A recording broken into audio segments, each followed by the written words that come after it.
As the coordinator for the boys' athletic department at a middle school in Tyler ISD, I am conducting this analysis to examine the district's athletic department's operations and structure.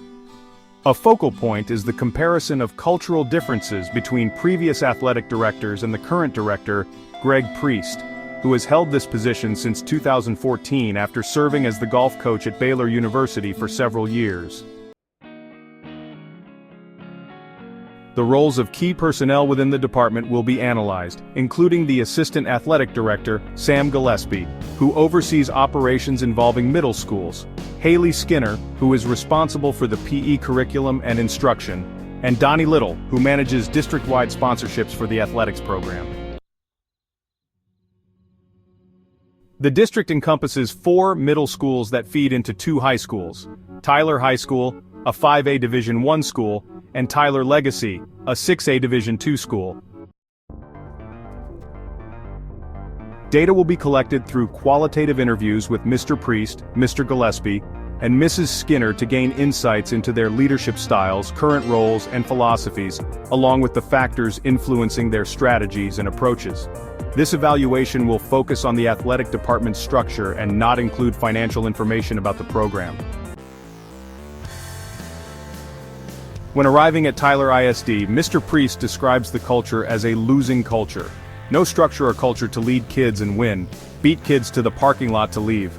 The program was not one of envy for other athletic directors with poor facilities and poor youth sports programs. Amongst the athletic department, no set patterns of behavior, shared values, or norms led to organizational ineffectiveness. He explains that his way of leading is more of a transformational leadership style and not one where several people were micromanaged and would not make decisions for themselves. He explains that coaches are hired to do a job and are responsible for their position. We had to start putting kids first and getting the right coaches in place. You are only as good as your team or the people under you. His philosophy is, I think you must have several different leadership styles. I want coaches to feel supported and able to lead their teams, but sometimes I must step in and make difficult decisions. I feel I am part democratic style and transactional, but I am very autocratic when it is needed. Sometimes coaches make dumb decisions and you must give them guardrails.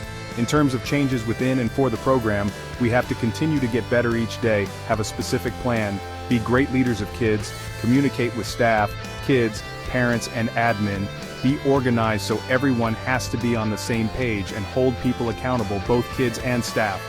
Obstacles include finding good coaches, not getting buy-in from the top down, and dealing with cell phones because people don't know how to interact due to texting. As his system grows and the number of subsystems increases, it faces the problem of coordinating all its activities. He achieves such coordination by stipulating procedures and regulations for each subsystem regarding what to do and when and how it should be done. These procedural and regulatory arrangements develop from the specifics of department coordination. As mentioned earlier, Sam Gillespie is the district's assistant athletic director, and his roles include overseeing the middle school athletic programs, both boys and girls. He is responsible for the school budget and scheduling all the sporting events for the middle schools. He helps hire high school head football coaches, as feeder schools support the future of high school programs. He has been an athletic director and head football coach since 2007 and has been with Tyler ISD for 6 years on the administrative side of operations. He states that he has worked under administrators who have allowed him to run my program and trusted me with the well-being of the student athletes. Mr. Gillespie believes that delegating tasks is a key function for the success and efficiency of a program. One of his first athletic directors told him that he should always try to hire coaches smarter than him and let them coach, which is a practice he continues to this day. Both head football coaches at the high schools played in college and the NFL. His philosophy aligns with Greg Priest in that it must be fluid and evolve with time, personnel, and abilities. For the athletics department to continue to grow, recruitment from within the schools must continue and needs to start early. Haley Skinner heads up the PE curriculum and instruction side of the department. She is tasked with aligning PE instruction, activity, and play to help develop kids early and make competing in athletics appealing to kids younger than middle school. This has been a journey for her. In part, when she came to Tyler ISD, her position did not exist, and she had to create a curriculum for teachers to utilize that had not been given in the past. Her philosophy is that everyone has to buy into the system. I always wanted input from the other coaches and teachers, which you need to succeed.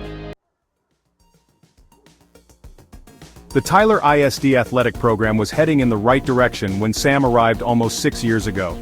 Greg Priest, Tyler ISD athletic director, has done a great job with upgrading facilities, equipment, and the coaching staff, which is an ongoing effort each year.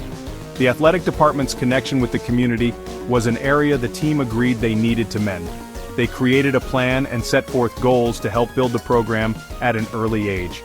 A Tyler ISD-sponsored youth basketball league was developed to aid in this effort. It lets 3rd to 6th grade kids learn and participate in an organized basketball program. It started with a good response in the first year and quickly grew to a program of almost 600 kids, a waiting list to join, and the need for more coaches in the local community. The results have been positive in that middle and high school programs are seeing increased participation numbers and loss records are improving. Youth volleyball is the most recent program to take off in Tyler, and is sponsored by the athletic department.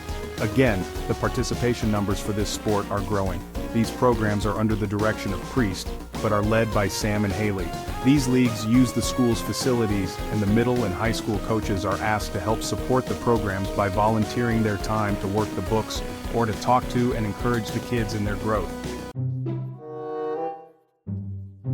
Sam says, one change we can make to help our coaching staff is implementing professional development opportunities targeted for first-year coaches and coaches with less than 5 years of experience. I hear head coaches in our district and statewide always talking about this younger generation of coaches and how they wish they knew how to do this or that.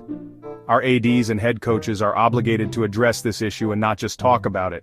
We need to schedule meaningful professional development opportunities for these young coaches that address our concerns. I do not feel there are any obstacles in our way to do this. It is just a matter of finding the right individuals to pour into our coaches and address these concerns in a meaningful professional development setting. Something similar would be helpful for someone who has only been on this staff for 2 years. In my role, I have a part in the interviewing process for the coaches on my campus, and this year, we hired a coach with 0 experience who would benefit from this resource. Haley states that our athletic department runs very well. Every one of us knows our responsibilities and how to execute them. There are still opportunities and weaknesses for every organization that need to be factored in an analysis. Strength, weakness, opportunities, threats.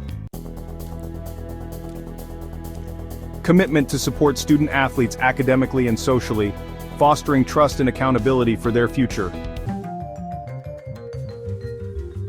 Additional space for teams to work in condition. Enhance communication and collaboration with local schools and sports programs to create more opportunities for athletes and their families. Specialization in sports and competing with outside club teams. A value of community, teamwork, collaboration, sportsmanship, and a strong relationship between athletes and coaches. Meeting the economic struggles and needs of families. Explore mentorship opportunities between coaches and athletes. Student motivation and effort for academic success. The district leads in local youth sports by offering many different sports and continually adding more options. We need to align the feeder elementary school districts. Target student athletes needing help balancing sports and academics. Community interests and supports. Providing quality facilities that are well maintained and updated. Consistency in code of conduct and disciplinary standards along with the consequences for athletes is crucial. Let's explore the incentives for being a multi-sport athlete. Health and safety. Showing a strong level of care and concern for student athletes is essential. Economy.